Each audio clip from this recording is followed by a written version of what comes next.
So, Javon, just start. Did it ever feel odd playing against them?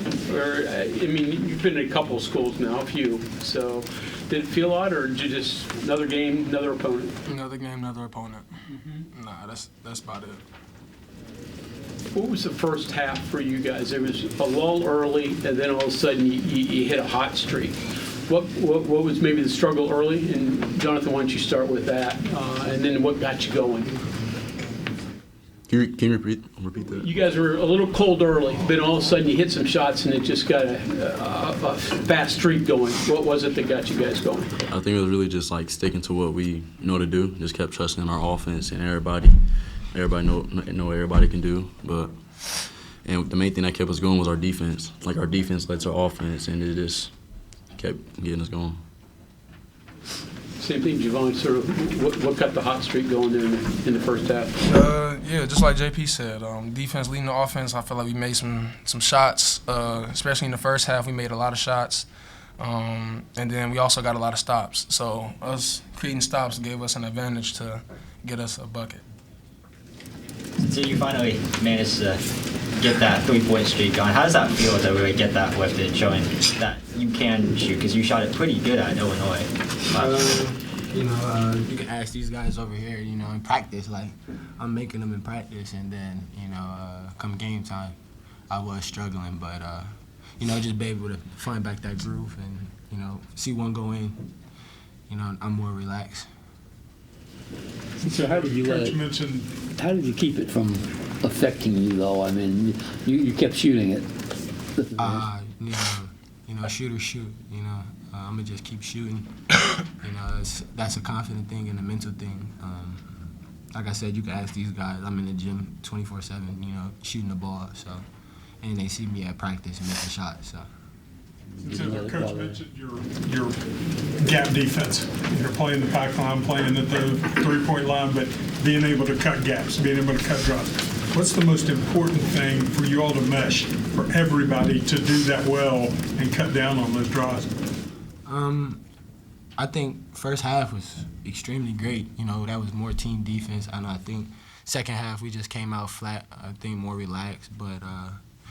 When we locked in, there's nobody that can stop us on defense, Is it communication, Javon? Is it, you all talking to each other and knowing, hey, everybody has this gap, and is doing what they're supposed to be doing? Yeah, defense is all about communication.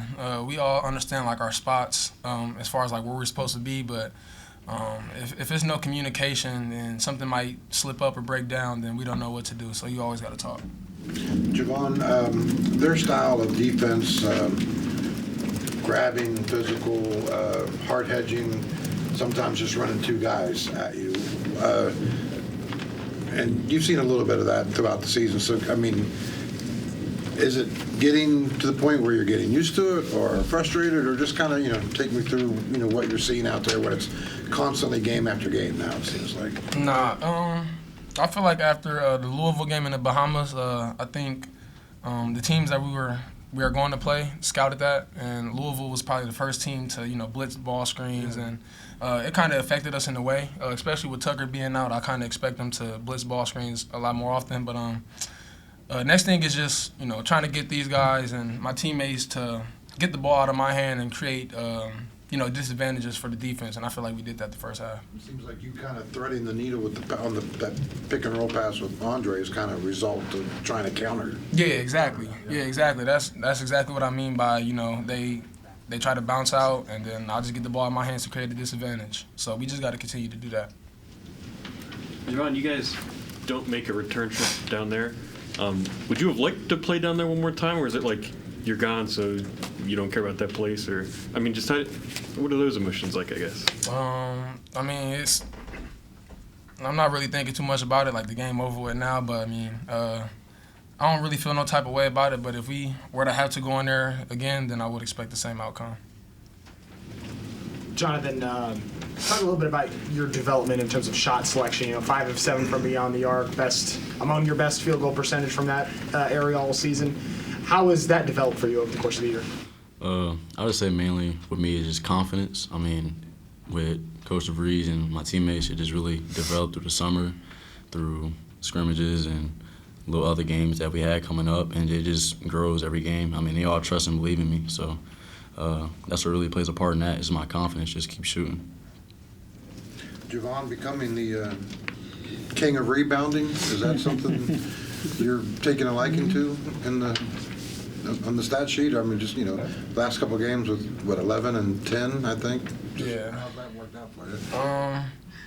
I just do whatever the team need me to do, which is rebound. We've been struggling to rebound. Kudos to Andre and Monty and everybody else on the team just boxing out and me just going to go get the rebound. Have you ever thought of yourself as a rebounder, though? I mean, point guards usually aren't, No, I feel like I'm a pretty athletic guard, so I feel like if it's a ball up there and I feel like I got a good chance of getting it, then, I feel like I can rebound the ball.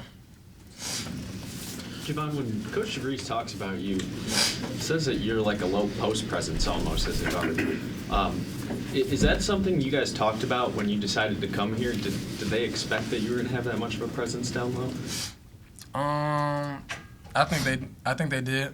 I showed it last year, a few games. I showed it the previous year, my sophomore year. So coming in, I kind of think that they do expect that.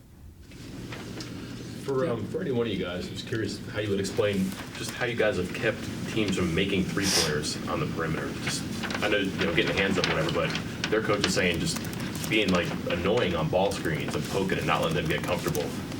Is it more than just closing out? Are there things you guys do to just be effective guarding three-pointers?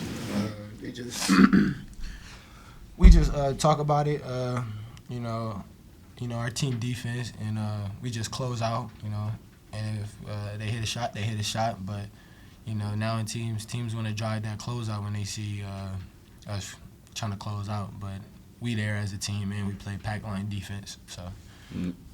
Yeah, going off Buck's head, just knowing like personnel, like knowing who the shooters are, and get them off the line. They do drive the gap, then we got gap presence. So yeah, we like to know personnel who like shoot the ball and stuff. So.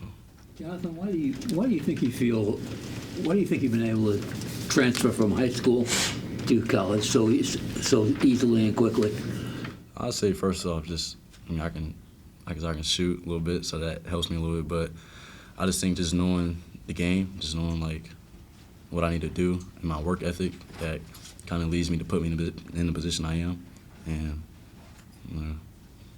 you've never behaved like a freshman, made freshman mistakes out there and things like that.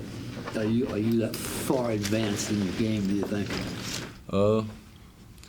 I think I'm a little advanced, but other than that, I still got way more stuff to learn and to grow and to become a better player. But other than that, I'm just enjoying and having fun right now. Sencire, the guys in the interviews yesterday were talking about, obviously you guys are coming off this huge win against Kansas, and everyone was talking about, okay, we got to turn the page and, it's easy to say that. What process did you guys go through to actually do that? Because obviously you guys come back and, play well the next game, so. We obviously celebrate our wins. We celebrate them. After that, we on to the next. And that's how we switch our mindset, and Coach say the same thing. We celebrate them, and we move to the next, and that's our mindset always. Was there any worry among anyone of a letdown or anything like that? No. Jonathan, is there any difference in mindset whatsoever when you're starting or coming off the bench? You can just kind of compare and contrast the two a little bit. No, it's really no difference. I come in the game, I do my job, play my hardest, and just really doing what I need to do to help my team win. About playing at Kansas, probably an environment you never really played in, and getting to come back home and playing before your crowd. What was that like? Probably a little bit easier to shoot? No, even away, home, no matter what, I think I'm always going to knock shots down. But it was a great experience for my first little Big 12 game to be at Kansas. Other than that, though, For you guys, what was it like playing in this type of atmosphere? Because this place was going nuts throughout the whole entire game. So what was that kind of for you guys, what that experience was? I just think it was great. We first half, we got stops, we got runs, we hit shots, and we bring that excitement to the fans, and they get up, and we get up, and we just all love at the end of the day. Okay, thank you, guys. All right, thank you.